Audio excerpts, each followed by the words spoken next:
नमस्कार दोस्तों, कलाम इंस्टीट्यूट में आपका हार्दिक स्वागत है। मैं हूं अनुराग त्रिपाठी और आज अपन चर्चा करने वाले हैं एग्ज़ाम में आपके लिए क्या क्या चीज़ें इंपॉर्टेंट है। ये वीडियो उन विद्यार्थियों के लिए है जो अभी रिसेंटली कोई भी सब्जेक्टिव एग्ज़ाम देने वाले हैं, चाहे बोर्ड का हो या कोई अदर एग्ज़ाम हो। जो भी लोग सब्जेक्टिव एग्ज़ाम देने जा रहे हैं, ये वीडियो उनके लिए बहुत ही इंपॉर्टेंट है। तो दोस्तों, इस वीडियो को बहुत ध्यान से देखिए और कोशिश कीजिए कि कॉपी और एक पेन लेके बैठ जाइए, ताकि आप जो भी मैं इंपॉर्टेंट चीज़ आपके लिए बता रहा हूँ, जो आपको एग्ज़ाम पॉइंट ऑफ व्यू के लिए बहुत इंपॉर्टेंट है, आप इसको नोट कर लीजिए। और मैं उम्मीद करता हूँ अगर आप इन सारी चीज़ों का ख्याल रखेंगे एग्ज़ाम देते समय, तो आपको निश्चित रूप से एग्ज़ाम में जितनी भी आपकी तैयारी, जैसी भी आपकी तैयारी, लेकिन अगर इन चीज़ों का विशेष ध्यान रखते हैं तो एग्ज़ाम में कम से कम 5 से 7% आपके नंबर अधिक आने की संभावना है। दोस्तों, वीडियो को शुरू करते हैं। सबसे पहली चीज़ जो विशेष रूप से आपको ध्यान रखनी है वो क्या है, इस बात को समझिए। सबसे पहली चीज़, जिस दिन आपका एग्ज़ाम है उस दिन आप कोशिश कीजिए कि एग्ज़ाम सेंटर पर कम से कम आप 15 मिनट पहले पहुंचिए। कम से कम 15 मिनट आप पहले पहुंचिए, अपनी सीट देख लीजिए, अपना रोल नंबर देख लीजिए, आपको कहां पे बैठना है, ताकि इन चीज़ों में आपका समय खराब नहीं हो। दूसरी चीज़, जब आप घर से निकल रहे हैं तो आप ध्यान रख लीजिए कि आपको एग्ज़ाम के लिए किन किन चीज़ों की ज़रूरत है। आपने वो सारी चीज़ें ले ली है, जैसे एडमिट कार्ड हो गया, पेन हो गया, पेंसिल हो गया, स्केल हो गया। इन सारी चीज़ों का ध्यान रखें कि आपने ये सारी चीज़ें व्यवस्थित रूप से ली हैं या नहीं ली हैं। अगर आपने नहीं ली हैं तो इन चीज़ों को विशेष रूप से आप साथ में रख लीजिए, ताकि वहाँ पे आपको दिक्कत नहीं हो। तीसरी चीज़, एग्ज़ाम के दिन, एग्ज़ाम के वक्त कभी भी बिल्कुल भी नर्वस नहीं होना है। आपकी प्रिपरेशन है जैसी भी है, बढ़िया है। अब 15 मिनट में आप उसको बदल तो सकते नहीं हैं, या अच्छी है तो उसको बिगाड़ नहीं सकते, और बिगड़ी हुई है तो आप उसको अच्छी नहीं कर सकते। तो कम से कम अपने कॉन्फिडेंस को अप रखिए, नर्वस नहीं होइए। जो होगा अच्छे के लिए होगा, कोई टेंशन नहीं। और आपको फिर भी अगर थोड़ी बहुत नर्वसनेस होती है तो आप च्युइंगम खा सकते हैं, सेंटर फ्रेश खा सकते हैं। उससे आपका मेंटली थोड़े से आप स्ट्रांग रहेंगे, रिलैक्स रहेंगे। एक चीज़ और, जब एग्ज़ाम सेंटर पे आप पहुंचते हैं तो आपको अपने दोस्तों के साथ में ज़्यादा डिस्कशन नहीं करना है कि यार तूने ये टॉपिक पढ़ा है क्या, तूने ये पढ़ा नहीं पढ़ा। ये चीज़ें जो आपने पढ़ा वो सफिशिएंट है, आपको कोई डिस्कशन नहीं करना। अगर आप ज़्यादा डिस्कशन करेंगे, कोई टॉपिक आपका छूटा हुआ है, तो आपका कॉन्फिडेंस डाउन हो गया, इसने तो ये पढ़ लिया, मैं नहीं पढ़ पाया। तो कोई दिक्कत नहीं है, आपने जो पढ़ा है that is more than sufficient, वो सफिशिएंट है, कोई दिक्कत वाली बात नहीं है। तीसरी जो चीज़ है, एक इंपॉर्टेंट चीज़, जिस दिन आपका एग्ज़ाम है उस दिन कम से कम 1 घंटा पहले आप पढ़ना बंद कर दीजिए। जो आपने पढ़ा है रिलैक्स रहिए। 1 घंटे में आप सिर्फ फोकस कीजिएगा, मेरा एग्जाम है, जो पढ़ा है सब बढ़िया है। ये नहीं कि एग्जाम से 5 मिनट पहले तक आप पढ़ते जा रहे, उससे कोई फायदा नहीं होगा, उससे बल्कि नुकसान होगा। जो लास्ट टाइम पढ़ेंगे हो सकता है वो चीज़ याद रहे, बाकी पुरानी चीज़ें हम भूल जाए। इसलिए आपको कम से कम एग्जाम से 1 घंटा पहले पढ़ना बंद कर देना है। नेक्स्ट जो चीज़ है, अब मान लीजिए आप एग्जाम सेंटर में घुस गए, राइट, आपको इन्विजिलेटर ने कॉपी दी थी। तो सबसे पहले आपको क्या करना है, कॉपी को हर एक पेज पलट के चेक कर लेना है, कहीं कोई पेज फटा हुआ तो नहीं है, राइट, कॉपी व्यवस्थित है या नहीं है, इस चीज़ का आपको विशेष रूप से चेक कर लेना। अगर आपकी कॉपी में कोई समस्या है, फटी हुई है, तो आप उसको इन्विजिलेटर से चेंज करवा सकते हैं। नेक्स्ट जो चीज़ है, सबसे पहले कॉपी मिलने के बाद आपको उसमें अपनी बेसिक डिटेल्स भरनी है, जैसे रोल नंबर हो गया, ठीक है, इसके अलावा आपके जो है क्लास हो गया, एग्ज़ाम हो गया, ये जो भी डिटेल्स हैं। रोल नंबर भी शब्दों और अंकों दोनों में लिखना पड़ता है। शब्दों में अगर आपको नहीं अच्छे से लिखना आता तो आप पहले से उसकी प्रैक्टिस करके जाएं। कई बार बच्चे शब्दों में लिखने में गलती कर देते हैं, तो ये गलती आप नहीं करें, इसकी पहले से प्रैक्टिस करके जाएँ। एडमिट कार्ड को सामने रखें और एक एक डिटेल को बहुत सावधानी के साथ उसके अंदर, कॉपी के अंदर आप फिल करें। चलिए भाई, आपको कॉपी मिल गई, आपने देख लिया और उसको आपने कॉपी के अंदर सारी डिटेल्स अपनी फिल कर दी। अब बारी आती है, आपको पेपर मिल गया। जब आपको पेपर मिल गया तो सबसे पहले पेपर पे अपना रोल नंबर लिख दीजिए।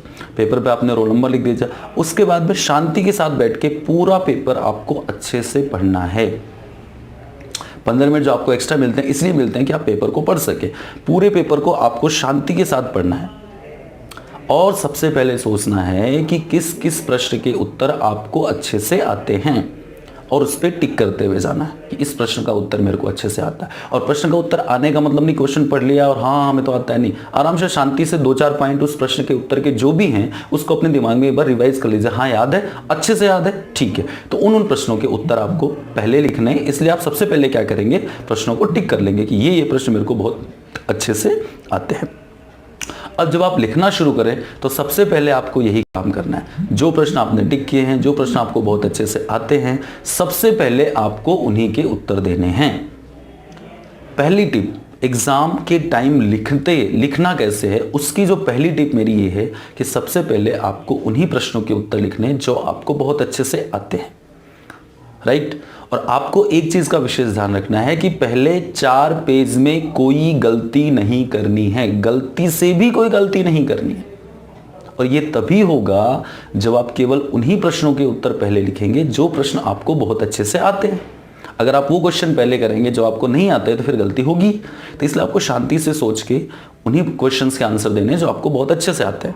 और ये कोशिश करनी है कि पहले 4 पेज में, एटलीस्ट कितने 4 पेजों में, 4 पेजों में गलती से भी कोई गलती नहीं करनी है। इससे क्या होगा, इससे बहुत फायदा होगा आपका। एग्जामिनर जो आपकी कॉपी चेक करेगा उसके दिमाग में आपके लिए एक पॉजिटिव इमेज बनेगी कि यार बच्चा अच्छा है क्योंकि आपने कोई गलती नहीं करी है। तो आगे के जो क्वेश्चंस चेक करने की उसकी जो मेंटेलिटी होती है वो थोड़ी सी आपके लिए पॉजिटिव हो जाती है, जिसका आपको फायदा मिलता है। सेकेंड चीज, जब आप किसी क्वेश्चन का आंसर लिख रहे हैं, आपका आंसर पूरा हो गया, आंसर पूरा होने के बाद आपको दूसरा क्वेश्चन का आंसर लिखने से पहले एक लाइन का गैप छोड़ना है, ताकि दोनों तीनों क्वेश्चन जो हैं, सारे क्वेश्चन एग्जामिनर को क्लियर दिखें कि इसके बाद ये। आप ये नहीं कि मिक्स करते सब घांच पांच नहीं करना, बिल्कुल सेपरेट, आराम से शांति से बिल्कुल साफ सुथरा वर्क करना है, राइट। सेकेंड चीज, जब आप किसी क्वेश्चन का आंसर लिख रहे हैं तब आपको किन किन चीजों का ध्यान रखना है। सबसे पहली बात, किसी भी क्वेश्चन के आंसर को आपको पैराग्राफ बना के नहीं लिखना है। आपको क्या करना है, हर एक क्वेश्चन का आंसर पॉइंट वाइज लिखना है, और वो पॉइंट 2 से 3 लाइन से ज्यादा का पैराग्राफ नहीं होना चाहिए। चाहे भले ही वो क्वेश्चन का आंसर एक स्टोरी हो, लेकिन उस स्टोरी को भी आप पॉइंट वाइज बना के लिखेंगे। इससे क्या होगा, इससे एग्जामिनर को पढ़ने में आसानी मिलेगी, और एग्जामिनर को जब पढ़ने में आसानी होगी तो वो आपका सपोर्ट करेगा। जितनी इजीली एग्जामिनर को आप मदद करेंगे उतना ही वो आपको मदद करेगा, राइट। तो ये चीज़ है, आपको हर एक आंसर को बिल्कुल पॉइंट वाइज लिखना है, आपको कहानी नहीं लिखनी है। उसके बाद में आपको क्या विशेष ध्यान रखना, हर एक क्वेश्चन के आंसर में कुछ ऐसे पॉइंट्स होते हैं जो इंपॉर्टेंट होते हैं। आपको उन इंपॉर्टेंट पॉइंट्स को अंडरलाइन कर देना है ताकि एग्जामिनर को वो पॉइंट्स पहले दिख जाएं, राइट। और वो पॉइंट्स पहले दिख गए तो उस एग्जामिनर को पूरा पैराग्राफ भी पढ़ने की जरूरत नहीं पड़ेगी। तो अगेन आपने एग्जामिनर की मदद करी तो एग्जामिनर आपकी मदद करेगा। नेक्स्ट जो चीज़ है, जब आप क्वेश्चन लिख रहे हैं, राइट, उस क्वेश्चन के आंसर में अगर आपको लग रहा है कहीं डायग्राम बनाया जा सकता है या डायग्राम की जरूरत है, भले ही क्वेश्चन में नहीं पूछा गया हो, तो आपको डायग्राम जरूर बनाना है। इस बात का इंतजार नहीं करना है कि जो है क्वेश्चन में पूछा हो चित्रांकित सही उत्तर, चित्र सहित उत्तर दीजिए तो ही चित्र बनाना नहीं। अगर आपको लगता है कि यहाँ पे कोई डायग्राम बनाने से, राइट, आपका आंसर और ज्यादा रिलायबल हो जाएगा तो आप डायग्राम जरूर बनाएं। अगर आप कोई फॉर्मूला लिख रहे हैं, राइट, अगर आपको कोई क्वेश्चन पूछा गया कि उसके अंदर आपको फॉर्मूला लिखना है, तो आप केवल फॉर्मूला लिख के मत छोड़ें। जो फॉर्मूले के अंदर जो सिंबल्स होते हैं, उन सिंबल्स का मतलब क्या है, उन सिंबल्स की मीनिंग जरूर डिफाइन करें, अदरवाइज आपको पूरे नंबर नहीं मिलेंगे, राइट। किसी भी क्वेश्चन का जो आप आंसर लिख रहे हैं वो हमेशा टू द पॉइंट लिखें। जितना पूछा गया है उतना ही उत्तर देना है, उससे ज्यादा देने से ये नहीं कि आपको उस क्वेश्चन के बारे में जितना आ रहा है आप सब कुछ लिख दो। यार, आप सब कुछ लिखोगे तो भी आपको नंबर उतने ही मिलने वाले हैं। इसलिए आपको फालतू अपना समय खराब नहीं करना है। जितना पूछा गया है उतना ही लिखना है, न तो उससे ज्यादा लिखना है और न ही उससे कम लिखना है। इसलिए क्या करना, आपको किसी भी क्वेश्चन का आंसर देने से पहले उसको पूरा डिटेल में शांति से पढ़ना है, ताकि आपके दिमाग में एक चीज बैठ जाए कि अपने को ये पूछा गया है, तभी तो आप पॉइंट वाइज उत्तर दे पाएंगे ना। आप क्वेश्चन को अगर पूरा पढ़ेंगे नहीं तो फिर वही आपने एक छोटा सा टॉपिक देखा, भाई इसके बारे में पूछा गया, आपने लिखना शुरू कर दिया, हो सकता है उसके बारे में 2 लाइन ही पूछी हो। आपको जितना पूछा गया है उतना ही लिखना है, फालतू का आपको कहानी नहीं लिखनी है। तो इन चीजों का आपको विशेष रूप से ध्यान रखना है। एक चीज मैं आपको बता दूं, हमारे गुरुजी कहा करते थे कि नंबर मांगने से नहीं मिलते, छीनने पड़ते हैं। छीनने का मतलब ये नहीं कि एग्जामिनर की कॉलर पकड़ के जाता है, दे नंबर कैसे नहीं देगा, ऐसे नहीं। छीनने का मतलब यह है कि आप अपना प्रेजेंटेशन इतना शानदार रखो, कॉपी में इस तरीके से लिखो कि एग्जामिनर बिल्कुल अट्रैक्ट हो जाए, यार इस बच्चे को तो नंबर देने ही पड़ेंगे। तो सबसे इंपॉर्टेंट चीज यही है, आपका ब्यूटी हर किसी को अट्रैक्ट करती है। तो जितना आपका प्रेजेंटेशन अच्छा होगा उतना ही आपको अच्छे मार्क्स मिलेंगे। देखो एग्जामिनर आपको नहीं जाता, आप एग्जामिनर को नहीं जानते, राइट। एग्जामिनर को ये नहीं पता आपको कितना आता है, तो उसको इस बात से मतलब नहीं आपको आता कितना है, उसको इस बात से मतलब है कि आपने उस कॉपी में लिखा कितना और लिखा कैसा है। तो that is most important thing. Next चीज़ है समय का ध्यान रखें विशेष रूप से। बहुत बार होता है ऐसा कि हम लिखते लिखते लिखते हमें पता ही नहीं पड़ता, टाइम खत्म हो गया, 5 मिनट ही बचे हुए और हमारे 5 प्रश्न बचे हुए हैं। ऐसा नहीं करना है। आपको कोशिश करें, अगर आपके एग्जाम में अलाउड है तो घड़ी पहन के जाएं, और नहीं भी अलाउड है, आपके पास घड़ी नहीं है तो कोई दिक्कत नहीं है, आप टाइम पूछते रहें एग्जामिनर से, यानी कि आप इन्विजिलेटर से टाइम पूछ सकते हैं। हर हाफ एन आवर के बाद में आपका 1 घंटा बचता है, ठीक है। आप उसका भी ध्यान रखें कि भाई आधा घंटा हो गया, 1 घंटा हो गया, 1.5 घंटा हो गया। और अगर आपको फिर भी कोई कंफ्यूजन है तो जो इन्विजिलेटर आप उससे पूछ सकते हैं सर कितना टाइम बचा हुआ है, ताकि आप अपने जो जितने भी क्वेश्चन बचे हुए हैं उसका आंसर देते समय आप उसका मैनेज कर सकें। टाइम मैनेजमेंट बहुत इंपॉर्टेंट होता है, राइट। तो इस चीज़ का विशेष ध्यान रखें। अब मान लीजिए आपका सब कुछ आपने सही तरीके से लिख दिया, सारे आंसर आपने व्यवस्थित लिख दिए, आपका पेपर पूरा हो गया, तो ऐसा नहीं कि अब बैठ जाना है, नहीं। आपको क्या करना है, वापस चेक करना है पूरी कॉपी को। कॉपी को कैसे चेक करना है, सबसे पहले तो क्वेश्चन चेक करना है कि भाई कोई क्वेश्चन छूट तो नहीं गया। क्वेश्चन नंबर आपने, अब नेचुरल सी बात, आप सारे क्वेश्चन सिस्टम वाइज तो करेंगे नहीं, सीक्वेंस वाइज तो करेंगे नहीं, 5वां पहले करेंगे, 10वां बाद में करेंगे, इस तरीके से करेंगे, राइट। तो आपको चेक कर लेना है कि सारे क्वेश्चन के आंसर आपने दिए या नहीं दिए, कोई क्वेश्चन छूट तो नहीं रहा जो आपको आ रहा है, नहीं आ रहा तो एक अलग बात है। तो आपको सबसे पहले पेपर से कॉपी को मैच करा लेना है कि सारे क्वेश्चंस के आंसर हैं। और आपको जब आपको टाइम इस तरीके से मैनेज करना है कि लास्ट के कम से कम 5 से 10 मिनट आपके पास बचा हुआ हो जिसमें आप पेपर कॉपी को चेक कर सकें। फिर आपको आंसर की में एक एक आंसर्स को थोड़ा थोड़ा चेक कर लेना है कि कहीं कोई गड़बड़ तो नहीं रह गया, कोई पॉइंट मुझे आ रहा है। ऐसा कई बार ऐसा होता है कि हमें किसी क्वेश्चन के आंसर में मुझे 5 पॉइंट लिखने, मुझे 3 पॉइंट याद है, 2 पॉइंट याद नहीं आ रहा, तो हमने जगह छोड़ दी कि बाद में लिख देंगे, ठीक है। तो ये चीज़ आपको छोड़ तो दिया आपने और बाद में आपको याद भी आ गया, लेकिन आपने टाइम ही नहीं छोड़ा। तो इस चीज़ का आपको ध्यान रखना है कि वापस दोबारा कॉपी को पूरा चेक कर लेना है, कुछ छूट गया तो आपको उसको वापस फिल कर देना है। नेक्स्ट जो चीज़ है, जब आपका पेपर पूरा हो गया, और एक चीज़ का और विशेष ध्यान रखें, कॉपी में कोशिश करें कोई गलती नहीं करें, काट छांट नहीं करें। और काट छांट भी अगर हो रहा हो तो इसका मतलब ये नहीं है कि आप पूरी कॉपी को, मतलब जैसे कोई गलती होगी तो आप उसको लाल पीला रगड़ रगड़ के बिल्कुल ऐसे करते हैं, नहीं। आपको एक ब्लॉक बनाना है और हल्का सा उसमें क्रॉस लिख देना है। उसके अलावा कोई जरूरत नहीं, आपको दुनिया भर के काट पाट की कोई जरूरत नहीं है, राइट।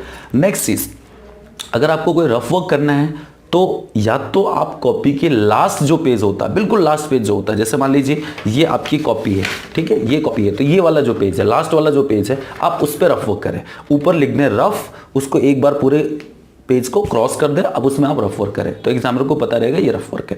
उसके अलावा अगर एक पेज में आपका रफ वर्क नहीं होता है तो आप कॉपी के किसी भी लेफ्ट पेज पे रफ वर्क कर सकते हैं। जैसे मान लीजिए ये आपकी कॉपी है तो आप कोई भी जो है लेफ्ट पेज ले लीजिए, लेफ्ट मतलब ये वाला पेज, इस वाले पेज पे आप रफ कर लीजिए, ऊपर रफ लिख के उसको भी क्या कर दीजिए, आप क्रॉस कर दीजिए। हर कहीं आपको रफ नहीं करना है, कोई भी छोटी मोटी कैलकुलेशन हो उस रफ पेज पे कीजिए जो आपको एग्जामिनर को शो नहीं करनी। बहुत सारे बच्चे क्या करते हैं, राइट साइड में लाइन खींच के उधर करते हैं, आपको ऐसा नहीं करना। आप एक पेज डिफाइन कर दीजिए जिसमें आपको रफ ही करना है और उसको पहले से ही आप क्रॉस कर दीजिए, बाद में अगर आप भूल जाएं तो ये गलती नहीं हो पाए। तो आपको इस चीज़ों का विशेष ध्यान रखना है। आपका जब पेपर पूरा हो गया, आपने चेक कर लिया सारी चीज़ें व्यवस्थित हैं, कोई दिक्कत नहीं है, तो लास्ट में जहाँ पे पेपर आपका खत्म हुआ वहाँ पे दी एंड जरूर लिखें कि भाई, ताकि एग्जामिनर को पता पड़ जाए कि भाई ये बच्चे का पेपर यहाँ पे फिनिश हो चुका है।